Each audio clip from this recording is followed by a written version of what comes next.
안녕하세요. 김영호TV의 날짜 이야기입니다. 자, 오늘은 10월 27일이 되겠습니다. 10월 27일은 뭐 이제 국년도 며칠 안 남았다라는 그런 이제 뜻이 되겠죠. 근데 1972년 10월 17일 날 10월 유신이 선포가 됐습니다. 고등학교 2학년 때인가? 그런데 2학년 때 맞죠? 2학년 때인데 어, 그 전국 운동장으로 집합을 하라고 그러더라고요. 그래서 이제 쭉 나가고서 이제 운동장에 쭉 서 있는데 이제 그때 이제 교장 선생님께서 이제 그 연단에 올라오셔갖고 지금 10월 유신이 그 선포가 됐다라고 하는 그런 그 이야기를 들은 기억이 있습니다. 근데 이제 10월 유신이 선포되면서 이제 사공화국이 시작이 된 거죠. 그러니까 헌법이 바뀐 겁니다. 유신 헌법으로. 예. 이 10월 유신이 선포되면서 이제 유신 헌법을 만드는 작업을 했겠죠. 그래서 그 유신 헌법이 바로 72년 12월 27일 오늘 발효가 된 날입니다. 발효가 되면서 이제 박정희 대통령이 이제 대통령으로 취임을 또 했죠. 예. 물론 뭐 이 유신에 대해서 이야기가 이제 많이 나올 수가 있습니다. 그걸 좀 차치해 두고서 그런가 하면은 또 공교롭게도 1972년 12월 27일 날 북한도 헌법을 바꿨어요. 헌법을 개정을 했어요. 사회주의 헌법으로.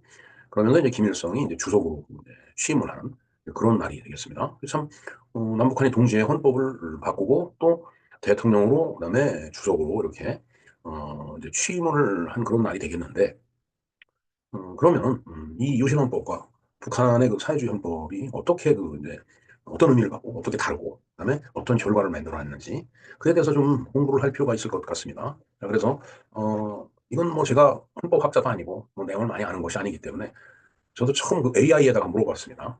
유신헌법과 북한 헌법이 비교 이렇게 딱 입력을 하니까 한 12시트 정도 이렇게 쫙 그 이제 자료가 만들어져 나오더라고요. 바로 나오더라고요. 그래서 그거 뭐 한자도 제가 고치지 않고 그거 그대로 제가 이 방송에서 소개를 하면서 유신헌법과 사회주의 헌법의 그 어떤 목적, 그다음에 비교, 차이, 그다음에 그것이 후세에 어떤 영향을 미쳤는지 그에 대해서 한번 이야기를 하는 그런 시간을 갖도록 하겠습니다. 네, 그러면은 유신헌법과 북한헌법을 한번 비교를 해볼까요? 바로 오늘이 유신헌법이 발효된 날이면서 또 북한 헌법이 개정이 된 날입니다. 사회주의 헌법으로. 이게 지금 헌법으로 돼 있는데 죄송합니다. 제가 오타를 냈습니다. 네, 일단 유신헌법을 먼저 볼까요? 1972년 10월 17일. 네, 제 기억에도 그렇습니다. 72년 고등학교 2학년 때인가 가을날이었어요. 선선한 가을날인데 운동장에 처음 모이라고 그래서 이제 갔더니 오늘 10월 유신이라는 것이 선포가 됐다. 이 얘기를 들었습니다. 그래서 그때는 10월 유신이 뭔가 했는데 유신이 혁명보다 더 쌈박한 그 용어라고 그때 이제 그런 얘기를 제가 들었습니다. 자, 10월 유신에 대해서는 다음 영상을 참조하시기 바랍니다. 예. 물론 10월 유신에 대해서 뭐 여러 가지 설이 많죠. 예. 역측도 구구합니다. 예. 근데, 그래도, 김용삼 그 대기자의 그 근현대사 이제 특강 중에 바로 이, 어, 10월 유신의 그 의미와 그 해석과 의미, 이 영상이 제가 봤을 때는 아주 그 10월 유신을 가장 적합하게 해설한 그 영상이라고 생각합니다. 물론 반대 대척점에 있는 그 사람들은 이건 뭐 군부 독재니 뭐 이렇게 얘기를 하겠죠. 사실 저는 학교 다닐 때도 저도 그렇게 말을 했었습니다. 근데 이제 이게 역사가 이게 시간이 흘러가면서 이제 과거에 이렇게 이제 축적이 되잖아요. 그러면서 이제 미래 상태에서 그때 당시는 그게 이게 미래에 미칠 영향이 어떤 건지 몰랐지만은 지금에 와서 보면은 저 헌법이 어떤 의미를 갖고 있었는지 우리가 아주 합리적이면서 그냥 그 보편 타당하게 그리고 좌우치우침 없이 해석을 할 수 있지 않을까 하는 생각을 하고 있는데 그래도 이 김영삼 대기자의 이 영상이 가장 박정희 대통령이 그 선포했던 10월 유신 그 유신 헌법에 대해서 그래도 적합하게 설명을 하고 있는 거 아닌가 이런 생각을 해봅니다. 동의하지 않는 사람은 뭐 동의하지 않아도 좋습니다. 동의하지 않고 그냥 그렇게 살다가 이제 죽는 게 인생이니까 뭐 그렇게 하시면 되고요. 자, 그래서 이제 유신이 이제 10월 아까 17일이라고 그랬죠? 예. 10월 17일 날 유신이 선포되고 그 유신이 선포되면서 유신 그에 맞는 헌법을 갖다 이제 개정을 했어요. 그 유신 헌법이죠. 바로 이것이 그 제4공화국 헌법이 이제 되겠습니다. 자, 공교롭게도 그런데 오늘 이 12월 27일이 박정희 대통령이 이제 유신헌법에 의해서 취임을 하면서 유신헌법이 발효가 된 날이에요. 공교롭게 오늘 북한도 헌법을 이제 개정을 했더라고요. 사회주의 헌법으로 개정된 날이 바로 오늘이 되겠습니다. 사회주의 헌법이라고 하는 것은 뭐 사회주의, 수령휴일 영도 체계, 뭐 이걸 확립을 이제 한 거죠. 자, 이 말로 봐서는 엄청나게 독재스러운 그 제도가 바로 사회주의 헌법이죠. 유일영도 체계라고 이야기를 했으니까. 그래서 뭐 유신헌법에 대해서 비난하는 사람들 많이 있겠지만 그 유신헌법과 그다음에 그 사람들이 엄청 좋아하는 이 북한의 헌법, 사회주의 헌법, 북한 헌법과 비교를 한번 해봤습니다. 모두에도 말씀드렸지만은 이건 이 자료를 제가 만든 게 아닙니다. 바로 AI가 만든 겁니다. 예. 그래서 그대로 그 AI에서 만든 그거 제가 수정을 안 했습니다. 그대로 이제 이렇게 놓고서 한번 비교를 해보는 걸로 하죠. 자, 유신헌법과 북한헌법은 어떠한 영향을 후세에 미쳤는가? 유신헌법과 북한헌법, 즉 대한민국과 조선민주주의인민공화국의 헌법을 비교하고 분석한 거다라는 얘기죠. 조선민주주의 인민공화국은 바로 북한이에요. 예. 우리는 이제 북한의 실체를 인정 안 하고 있죠. 한반도의 유일한 합법 정부가 대한민국 정부인데 휴전선 이북에 있는 그 지역을 저네들이 불법적으로 강압적으로 지금 점령하고 있는 겁니다. 그건 명확하죠. 예, 우리 헌법상. 예. 자, 목차를 볼까요? 유신헌법의 배경과 특징, 10월 유신의 정의와 배경, 유신헌법의 주요 내용, 그다음에 대통령 권한 강화와 장기 집권에 대해서 살펴봅니다. 그다음에 북한헌법의 발전과 특징, 특성, 특징. 자, 북한헌법의 역사적 변천, 사회주의 헌법의 주요 내용, 수령 중심의 통치 체제를 분석합니다. 그다음에 정치 체제 비교, 남북한 권력 구조 차이, 선거제도 비교, 정당 시스템의 차이점을 비교합니다. 그다음에 네 번째 기본권과 시민의 자유, 유신 헌법의 기본권 제한과 북한 헌법의 국민 기본 원리와 의무, 실질적 자유와 권력 보장의 그 차이를 살펴봅니다. 자, 유신 헌법의 배경과 특징을 볼까요? 10월 유신의 정의와 배경을 한번 먼저 보겠습니다. 10월 유신은 1972년 10월 17일 박정희 대통령이 선포한 비상조치로 국가안보와 경제발전을 명분으로 시행이 되었습니다. 당시 냉전 체계와 남북 대치 상황 그리고 경제 개발의 필요성이 그 배경이 되었습니다. 이거 제 얘기가 아니에요. AI 얘기입니다. 네. 그다음에 유신헌법의 주요 내용. 유신헌법의 주요 내용은 대통령 직선제 폐지, 통일주체 국민회의를 통한 간접선거 도입, 대통령 연임 제한 철폐, 그다음에 국회의원 3분의 1을 대통령이 추천하는 등 대통령의 권한을 크게 강화하는 것이었습니다. 맞습니다. 저도 그렇게 배웠습니다. 그리고 현실에서 과거에 있었던 현실에서 실제로 그렇게 이제 시행되는 걸 봤습니다. 그다음에 대통령 권한 강화와 장기 집권. 유신헌법은 대통령에게서 비상조치권, 국회 해산권 등 강력한 권한을 부여했습니다. 이를 통해 박정희 대통령은 정신 집권의 길을 열었고 행정부, 입법부, 사법부를 모두 통제할 수 있는 권력 구조를 만들었습니다. 일단 법 구조상으로 봐서 저렇게 설명을 한다고 해도 그걸 반박할 수는 없을 것 같습니다. 예. 북한헌법의 발전과 특징을 한번 볼까요? 북한헌법의 역사적 변천. 북한헌법은 1948년 제정 이후 여러 차례 개정이 되었습니다. 주요 개정으로 1972년 사회주의 헌법 채택, 1992년 김일성 우상화, 1998년 김정일 체제 강화, 2009년 선군 정치 명문화 등이 있습니다. 각 시기의 정치적 상황과 지도자의 의지가 반영이 되었습니다. 그다음에 사회주의 헌법의 주요 내용을 볼까요? 북한의 사회주의 헌법은 주체 사상과 선군 사상을 지도 이념으로 명시하고 있습니다. 선군이라고 하는 것은 먼저 선자에 이 군사 군자예요. 군인이 먼저다라는 얘기예요. 선군이라는 게 뭐 선한 군대가 아니고 군인이 먼저다, 군대가 먼저다라는 얘기죠. 그러니까 무력으로 통치를 하겠다는 뜻이죠. 또한 사회주의 경제 체제, 국가 소유제, 계획 경제를 규정하고 있으며 완전히 그 공산주의 이론에 입각한 그런 제도가 되겠습니다. 국민의 기본 권리와 의무를 명시하고 있습니다. 그러나 실제로는 권리보다 의무가 강조됩니다. 제 얘기가 아니고 AI 얘기입니다. 그다음에 수령 중심의 통치 체제. 북한헌법은 수령 중심의 통치 체제를 뒷받침합니다. 김일성을 영원한 주석으로, 김정일을 영원한 국방위원장으로 명시하고 있으며 현재는 김정은의 유일 영도 체계를 강화하는 방향으로 운영되고 있습니다. 이는 세습 독재 체제의 법적 근거가 됩니다. 네. 정치 체제를 비교를 해볼까요? 권력 구조의 차이, 그다음에 선거제도 정당 시스템의 차이점이 되겠습니다. 자, 유신헌법은 대통령에게 권력이 집중된 체제였습니다. 대통령은 행정부 수반이자 국가 원수, 비상조치권과 국회 해산권 등 강력한 권한을 가졌습니다. 반면 북한은 수령 중심의 일당 독재 체제로 조선노동당 총비서가 실질적 최고 권력자입니다. 국가 주석직은 폐지되고 국무위원장이 대외적 국가 수반 역할을 합니다. 지금도 그런 호칭을 쓰고 있죠. 선거제도 비교를 볼까요? 유신헌법하에서 대통령은 통일주체 국민회의에서 간접선거로 선출이 되고 국회의원 일부는 대통령이 추천했습니다. 국회의원의 3분의 1을 대통령이 이제 추천을 해서 임명을 했는데 그 사람들이 이제 유정회라고 했죠. 유정회원이 되겠습니다. 유정회, 유신 10월 유신에 의해서 탄생된 그 국회의원들이라는 그런 뜻이죠. 자, 북한에서는 형식적으로 최고인민회의 대의원 선거가 있지만 실질적으로 조선노동당이 후보를 지명하고 찬반 투표로 진행이 되어 실질적 선거의 의미가 없습니다. 정당 시스템의 차이점을 볼까요? 유신 체제에서는 여당인 공화당이 압도적 우위를 차지했지만 형식적으로나마 야당이 존재했습니다. 반면 북한은 조선노동당 일당 독재 체제로 다른 정당, 조선사회민주당, 그다음에 천도교, 청노당을 명목상으로 존재하여 실질적인 역할은 없습니다. 이는 정치적 다양성과 견제 기능의 부재를 의미합니다. 기본권과 시민의 자유. 유신헌법에서 이제 기본권을 이제 많이 제한을 했다는 얘기죠. 유신헌법은 대통령이 권한을 강화하면서 국민의 기본권을 크게 제한했습니다. 긴급조치권을 통해서 언론, 출판, 집회, 결사의 자유를 제한할 수 있었으며 국가안전과 공공질서에서 기본권 제한이 가능했다. 이는 민주주의 후퇴와 독재체제 강화로 이어졌다라고 되어 있습니다. 자, 그러나 저 시대를 직접 살아온 저로서는 그렇게 큰 불편을 못 느꼈습니다. 단지 저 기본권 제한을 받았다는 것은 유신헌법에 반대하는 사람들이 제한을 많이 받았죠. 그리고 정치인들, 야당 정치인들이 많이 그 제한을 받았던 거죠. 일반 국민들은 뭐 그런 걸 크게 느끼지 못했을 거라고 저는 생각을 합니다. 물론 뭐 반박하실 분들은 뭐 또 많이 반박을 하시겠죠. 근데 그때 제 느낌은 그랬어요. 물론 그러면서 그때 당시 대학생이었기 때문에 또 열심히 나가서 데모를 했죠. 유신헌법 철폐하라고. 근데 그때는 그런 의미를 이제 부여하고 있었습니다. 이건 뭔가 반민주적이다 뭐 해갖고. 그다음에 북한헌법이 국민 권리와 의무. 북한헌법은 국민의 기본 권리와 의무를 명시하고 있다.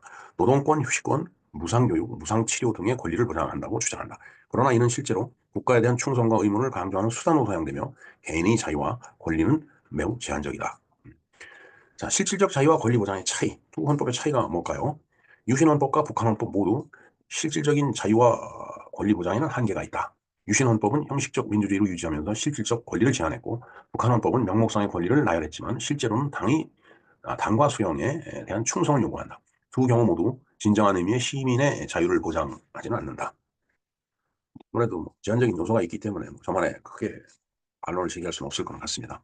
자, 그 다음에 경제체제와 소유권. 유신헌법의 경제조항. 자, 유신헌법은 자유시장 경제 원칙을 유지하면서도 국가주도의 경제개발을 강조했다. 개인이 재산권과 경제상의 자유를 보장하되 국가의 경제 규제와 조정을 허용했다. 이는 급속한 경제 성장을 이루는 데 기여했지만 재벌 중심의 경제 구조를 형성하는 결과를 낳았다. 재벌 중심의 경제 구조가 뭐 그렇게 큰 그 잘못은 아니라고 보여집니다. 뭔가 자본이 빈약했던 그런 상황이었기 때문에 그때 당시도 그렇고 지금도 그렇고 제가 봤을 때는 이게 부가 집중이 돼야 돼요. 물론 이제 뭐 문호발랄이니 뭐니 해갖고서 엄청나게 그 이제 관계자를 꾸려나가는 그런 그런 그 형태의 기업 구조가 되긴 했어도 그렇게 서로 물고 물리면서 물론 그게 부도가 나면은 참 굉장히 어려운 상황이 도래하겠지만은 그렇게 뭉쳐갖고서 힘을 쓸 수가 있었다라는 게 제 생각입니다. 그래서 뭐 그때 당시에 뭐 4대 기업 하면은 LG, 삼성, 그다음에 뭐 현대, 대우 뭐 이랬죠. 4대 그룹이라고 그렇게 얘기를 했었습니다. 근데 그때도 그렇고 지금도 그렇고 그 대기업에 들어가기 위해서 엄청 애를 쓰고 있어요. 그럼 모순된 얘기죠. 재벌 중심의 경제 구조를 형성하는 결과 굉장히 부정적인 그런 뜻을 갖고서 저 표현을 한 것 같은데 그러나 지금도 모든 그 대학을 졸업하는 사람들이 들어가기 원하는 꿈의 직장이 바로 그곳이다라는 얘기죠. 그러니까 그것을 뭐 재벌 중심이니면 이런 식으로 지금 그 애써서 매도할 필요가 없다라는 얘기죠. 그러한 그 경제 구조도 나름대로 장점이 이제 있다라는 그런 얘기가 되겠습니다. 글쎄요, 이건 뭐 경제학자 다니면서 이런 얘기를 해서 좀 송구스럽습니다만 제 생각은 그렇습니다. 그냥. 자, 북한헌법의 사회주의 경제체제. 북한헌법은 사회주의적 생산관계와 자립적 민족 경제를 기본으로 한다. 생산수단의 국가 및 협동단체 소유로 규정하고 중앙집권적 계획경제체제를 명시한다. 개인 소유는 매우 제한적이며 국가가 모든 경제활동을 통제하고 관리한다. 이거 굉장히 피곤한 일입니다. 국가가 모든 걸 통제한다라고 하는 것은 결국은 그렇게 해서 그 국민들이 먹고 살기 힘드니까 배급 경제가 이제 제대로 이루어지지 않고 그러니까 소위 그 장마당이라는 게 생긴 거예요. 노동당보다 더 힘이 센 게 장마당이라고 하는 농당 같은 얘기가 있는데 그 장마당이라는 게 결국 시장이잖아요. 그러니까 시장 경제가 알게 모르게 지금 북한 사회에서도 작동을 하고 있다는 얘기입니다. 자, 그다음에 재산권과 경제활동의 자유 비교 보겠습니다. 유신헌법과 북한헌법은 경제체제와 소유권에 큰 차이를 보인다. 유신헌법은 사유재산권을 인정하고 시장경제를 기반으로 하지만 국가 개입을 허용한다. 반면 북한헌법은 사회주의 계획경제를 고수하며 개인의 경제적 자유를 극도로 제한한다. 이러한 차이는 두 체제의 경제발전, 양상과 국민의 삶 이질에 큰 영향을 미쳤다. 예, 그 케인즈주의적 그런 그 경제 정책이죠. 국가가 개입을 하는 거. 물론 이제 신자유주의 이제 이 흐름으로 와서는 국가의 역할을 최소화하고 다 시장에 맡기는 이제 그런 이제 쪽으로 또 이제 이 사회 구조가 변해가죠. 그러나 그때 당시 70년대, 60년대, 70년대 그야말로 아무런 그 밑바탕이 없었던 이 대한민국 이 땅 위에다가 지금과 같은 그 어떤 그 경제 구조 이런 시스템을 갖다 구축하기 위해서는 제가 봤을 때는 저것보다 더 합리적이고 적합한 그런 시스템은 없었다고 합니다. 그런 메커니즘을 다른 데서는 찾을 수 없을 거라고 봅니다. 지금도 우리가 뭐 이러니 저러니 해도 가장 대한민국에서 위대한 대통령 하면은 박정희 대통령 꼽듯이 음, 저러한 그 무리수였죠. 그때 당시 정치 상황이라든가 그다음에 야당의 주장, 학생의 주장, 학생들의 주장 이런 것들을 이렇게 대비시켜 놓고 봤을 때는 무리였지만 그 무리한 것을 무릅쓰고 그러한 어떤 어, 경제 메커니즘이라고 할까 그걸 갖다 정착을 시킨 것은 역시 박정희 대통령이라는 그이 지도자의 어떤 통찰과 유신헌법이라는 어떤 강제적인 그런 요소들이 뒷받침을 해주었기 때문에 이게 가능하지 않았나 이런 생각을 해봅니다. 통일 관련 조항을 비교를 해보겠습니다. 유신헌법의 통일정책. 자, 유신헌법은 평화적 통일을 국가의 의무로 규정을 했습니다. 그러나 실제로는 반공을 국시로 삼아 북한과의 대화나 교류를 제한했으며 통일보다는 체제 경쟁과 안보에 초점을 맞췄다라고 되어 있습니다. 근데 그건 그럴 수뿐이 없어요. 저는 60년대 그 학교를 다녔기 때문에, 국민학교를 다녔기 때문에, 그때 당시, 국민학교, 중학교, 그다음에 대학교, 고등학교, 대학교 다닌 것이 그게 60년대부터 70년대 그 사이입니다. 그때 당시에 그 뭐 1.21 사태라든가 울진 삼척지구, 그다음에 뭐 엄청난 사건들이 그 바로 무장공비들이 침투한 사건이 한두 건이 아닙니다. 그런 것들을 놓고서 어 뭐 무조건 대화를 한다? 이거 쉬운 얘기가 아니죠. 지금 같으면 그렇게 하겠습니까? 그것도 쉽지 않은 얘기예요. 그래서 어, 저러한 해석은 조금 조심스러운 해석이 아닐까 그렇게 생각이 드네요. 자, 그다음에 북한헌법이 통일 관련 조항을 볼까요? 자, 북한헌법은 자주적이며 평화적인 통일을 명시하지만 실제로는 남조선 혁명론에 기반한 적화 통일을 추구한다. 연방제 통일 방안을 제시하며 대남 우위 확보를 목표로 한다. 얼마 전에 김정은이가 그랬죠. 국토 완정이라는 표현을 썼죠. 우리는 6.25 사변을 6.25 동란, 6.25 사변, 뭐 한국 전쟁 이렇게 표현을 하지만은 저들은 국토 완정이라고 표현합니다. 국토 완정이라는 게 뭐 국토가 뭐 완숙해지고 그다음에 조용하고 이런 뜻이 아니에요. 국토를 완전히 정복하겠다는 뜻입니다. 그것도 뭐 무력으로. 자, 그런 이 양쪽 체제를 비교를 해봤을 때 통일 관련 조항도 오히려 유신헌법이 더 합리적이지 않았나 이런 생각을 하게 됩니다. 그다음에 이제 국제관계와 외교 정책을 한번 볼까요? 유신 시대의 대외 정책. 유신 시대의 대외 정책은 반공을 기초로 한 한미동맹 강화와 경제 발전을 위한 실리 외교에 중점을 두었다. 미국과의 안보 협력을 통해 북한의 위협에 대응하면서 일본 등 주변 국가의 경제 협력을 추진했다. 또한 1970년대 대땅트 분위기 속에서 제한적인 대북 대화도 시도를 했다. 예. 음, 그렇죠. 그야말로 한미동맹 지금도 강조되고 있는 게 바로 한미동맹이 되겠습니다. 뭐 많이 들어봤죠. 각근 이론이라고. 우리 나만이 갓을 쓰고 있는데 갓을 쓰려면은 양쪽에 달린 끈을 턱 밑에서 묶어야 되잖아요. 그러니까 그 중에 하나만 끊으면은 갓을 못 쓰게 되죠. 고정을 못 시키니까. 그래서 그 한쪽이 미국이고 한쪽이 일본이다는 얘기예요. 그래서 친일 프레임을 씌워갖고 계속 일본을 갖다 공격하고 일본을 적대시하고 하는 그 이유가 바로 그 근거가 바로 여기에 있는 겁니다. 자, 북한의 자주외교 노선일까요? 북한의 자주외교 노선은 주체 사상에 기반을 둔 독립적인 대외 정책을 의미한다. 이는 1955년 8월 종파 사건 이후에 더욱 강화되었다. 소련과 중국 사이에서 등거리 외교를 펼치면서 비동맹 운동에 적극 참여하여 제3세계 국가들과 관계 강화를 추구했다. 그러나 실제로는 경제적 어려움으로 인해 중국과 소련에 의존하는 그런 모습을 보였다. 종파 사건이라는 것이 나오는데 제가 머지않아 저 종파 사건에 대해서 한번 말씀을 드리는 것으로 하겠습니다. 자, 그다음 냉전 구도에서 남북한 그 위치를 한번 볼까요? 냉전 구도에서 남북한은 각각 자유진영과 공산진영이 최전선에 위치를 했다. 뭐 또 그럴 수뿐이 없죠. 서로 이 DMZ 휴전선을 맞대고 이제 서로 총구를 겨누고 있기 때문에 지금도 마찬가지입니다. 남한은 한미동맹을 중심으로 서방진영과 협력했고 북한은 중소양국과의 관계를 통해 공산권의 지원을 받았다. 이러한 대립 구도는 남북 간 긴장을 고조시키고 분단을 고착화하는 요인이 되었으며 음, 양측의 외교 정책에도 큰 변화를 영향을 미쳤다. 예, 뭐 어쩔 수 없는 거죠. 그다음에 사법제도와 법치제도를 한번 보겠습니다. 유신헌법의 사법부의 독립성. 유신헌법 하에서 사법부의 독립성은 크게 훼손되었다. 대통령에게 법관 임명권이 집중되었고 대법원장과 대법관의 임명에 국회의 동의가 필요 없게 되었다. 또한 대통령 긴급조치권으로 인해 사법부의 권한이 제한되었으며 특별법원의 설치가 가능해서 정치적 목적이 재판이 이루어졌다라는 그런 얘기죠. 네. 뭐 그렇지만 그 대상이 이제 정부에 반대하고 뭐 그러던 대상이 이제 저기 다 해당이 되는 겁니다. 북한의 재판제도는 중앙재판소, 도재판소, 인민재판소로 구성된다. 그러나 이는 형식적인 구조일 뿐 실제로는 노동당의 통제하에 있다. 재판의 독립성이 보장되지 않으며 재판관은 당의 지시에 따라 판결을 내린다. 또한 특별재판제도가 존재하여 정치적 사건에 대해서는 비공개 재판이 이루어진다. 굳이 뭐 서로 비교를 할 필요가 없을 것 같습니다. 뭐 그러다 뭐 비교를 해볼까요? 유신헌법과 북한헌법 모두 법치주의 실현엔 큰 한계를 보인다. 유신헌법은 형식적으로 상권 분립을 유지했지만 실질적으로 대통령의 권한이 집중되어 법치주의가 약화되었다. 북한은 헌법상 재판소의 독립을 명시하지만 실제로는 당국가 체제 하에서 법이 통치 도구로 사용된다. 두 경우 모두 진정한 의미의 법치주의 실현과는 거리가 멀다고 할 수 있다. 뭐 좋습니다. 네. 그 다음에 헌법의 개정과 변천사를 볼까요? 자, 유신헌법 이후의 개정. 유신헌법 이후에 이제 박정희 대통령이 1979년 10월 26일 날 11.6 사태죠. 김재규의 흉탄에 의해서 이제 서거를 합니다. 시해죠. 시해 사건입니다. 이제 그러면서 뭐 우여곡절을 겪지만은 1980년에 5공화국이 생기죠. 그래서 5공화국 헌법이 또 이제 만들어집니다. 그 다음에 1987년에 그 직선제 개헌을 쟁취함으로 인해서 이제 6공화국 헌법이 이제 개정이 됩니다. 그러면서 대통령 직선제가 부활이 되고 기본권을 강화하고 권력 분립, 원칙 확립 등 민주주의의 가치가 반영이 되고 과거 독재 체제의 유산을 청산하려고 노력을 했다.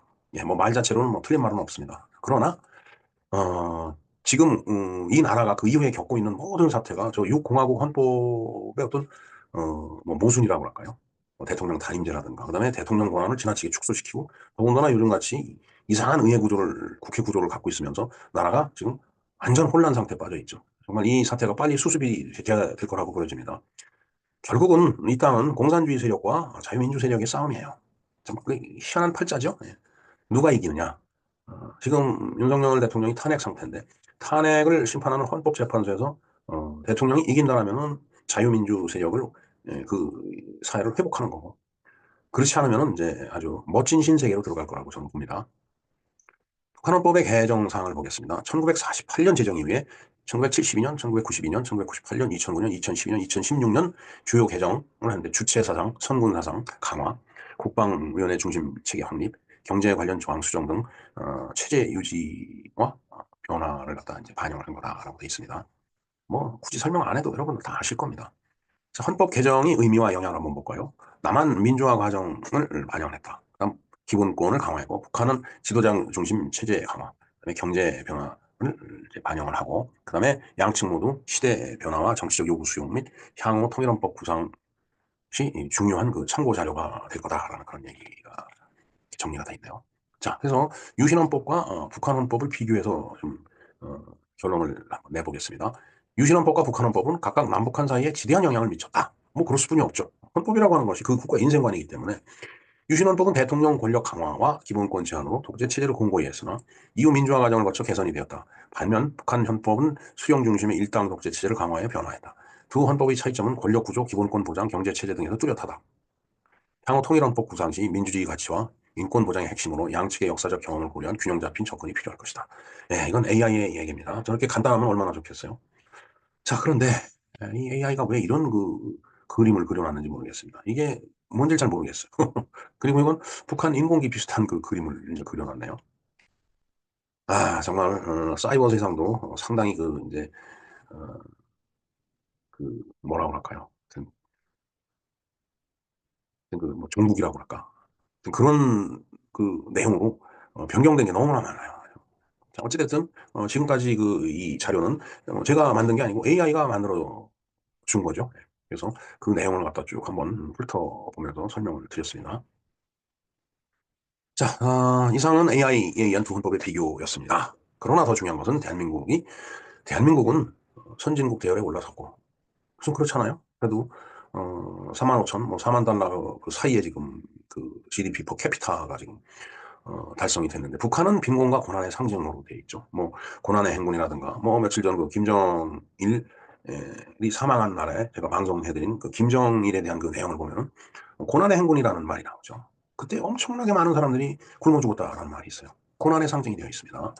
자, 남한이나 북한이나 같은 민족이기에 같은 기지를 갖고 있다고 봅니다. 나는 그것을 반도 기지라고 봅니다. 왜냐하면 한반도가 대륙 세력과 해양 세력이 늘 끝도 없이 부딪히던 곳이었어요.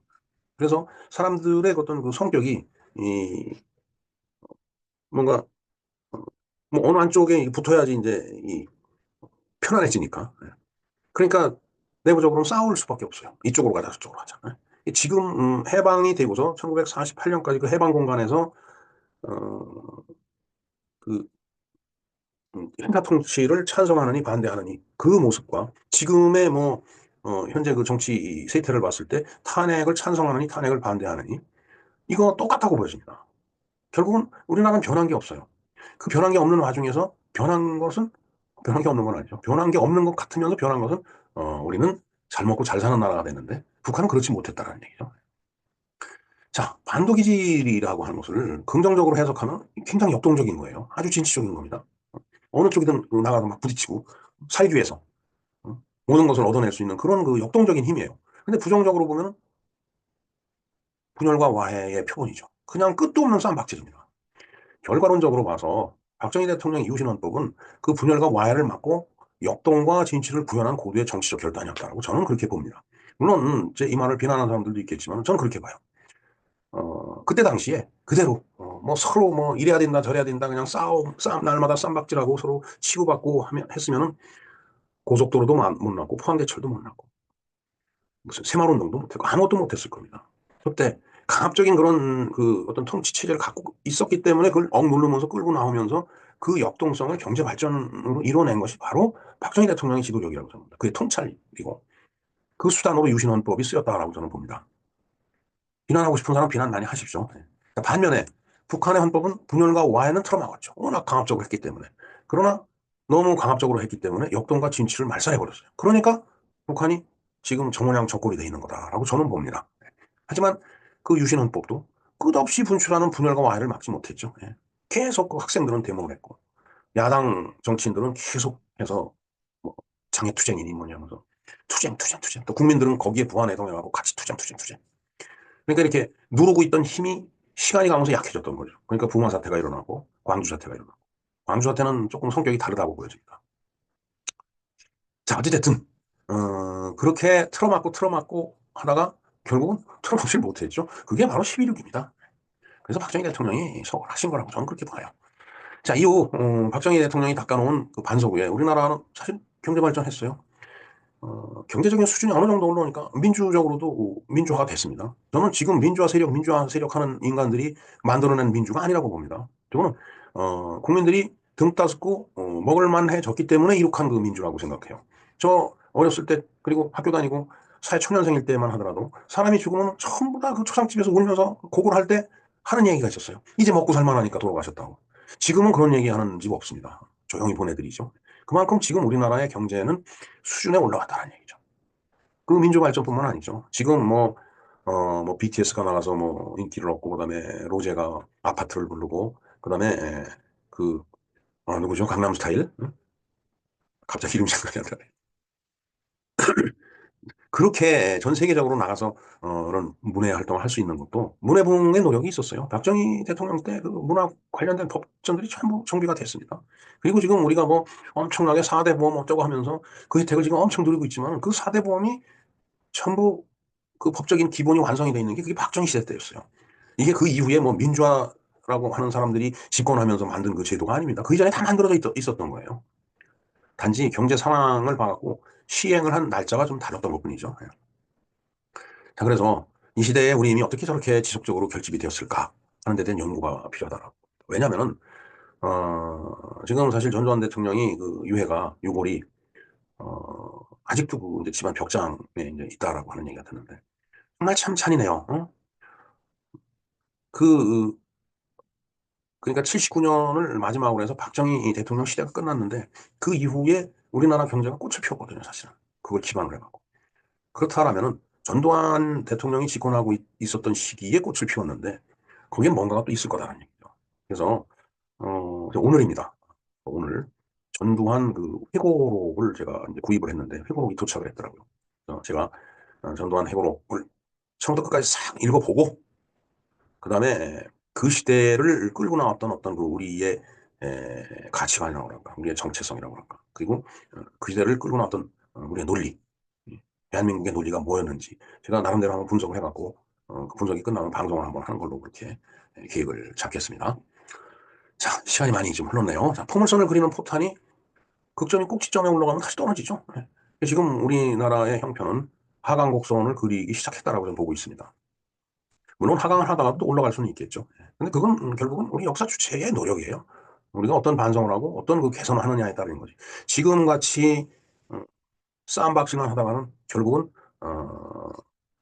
우리가 반만년을 살아왔지만은 세계 무대에 결코 서보지 못했던 그런 치명렬한 그런 역사를 또 우리가 반복해 나가지 않을까. 저는 그렇게 봅니다. 그래서 저는 이 현상을 우리 세대가 반도기지를 역동과 진취적으로 관리하지 못하고 스스로를 분열과 와해 속으로 내몰고 있는 거라고 해석을 합니다. 지금 우리 사회 모습이 딱 그거예요. 이 반도기지라는 역동적인 그 힘이, 진취적인 힘이 한 곳으로 직결되지 못하고 그 힘이 서로 부딪혀갖고 쌈박질만 하는 거예요. 쌈박질만 하다 보면 어떻게 되겠어요? 부자가 뭐 망해도 3년은 간다고 우리 경제가 뭐 어느 정도는 버티고는 있겠죠. 결국은 이런 식으로 계속 하다 보면 와야 되지 않을까. 큰 걱정입니다. 아직 우리는 뭐 이제 많이 살았지만은 커오는 아이들, 그다음에 손자 손녀들을 보면 사실 앞이 캄캄해요. 지금 우리의 그 정치 상황을 봤을 때 정말 그 이유가 뭘까요? 우리 모두 지난 반세기의 역사에서 찾아야 하지 않을까 생각합니다. 반세기라고 하는 것은 50년이죠. 1950년부터 50년, 또 길게 잡아서 70년 하면 지금까지죠. 그 역사에서 찾아야 된다고 봅니다. 우리 어느 때 우리가 부흥을 했는지, 어떤 시스템을 갖고 우리가 부흥을 했는지. 그래서 저는 역사는 생존 에너지라고 얘기해요. 역사 속에 우리의 논리가 있어요. 우리가 잘 나갈 수 있는 논리도 있고 망가질 수 있는 논리도 거기 있다고 봅니다. 그래서 역사는 생존 에너지라고 저는 얘기를 합니다. 자, 그 에너지를 역사 속에서 찾아내갖고 역동과 진취의 불쏘시개로 삼아야 될 때입니다, 지금이. 이 상태로 더 가다 보면은 대한민국은 몰락이라는 나라로 떨어지지 않을까. 아주 굉장히 우려가 됩니다. 우리가 그렇게 되기 전에 뭔가 새로운 지도력을 만나서 다시 역동적으로 솟아오르는 그런 대한민국이 됐으면 하는 마음 간절합니다. 네, 이상 김영로 TV에서 생각해본 오늘 12월 27일 날짜 이야기였습니다. 감사합니다.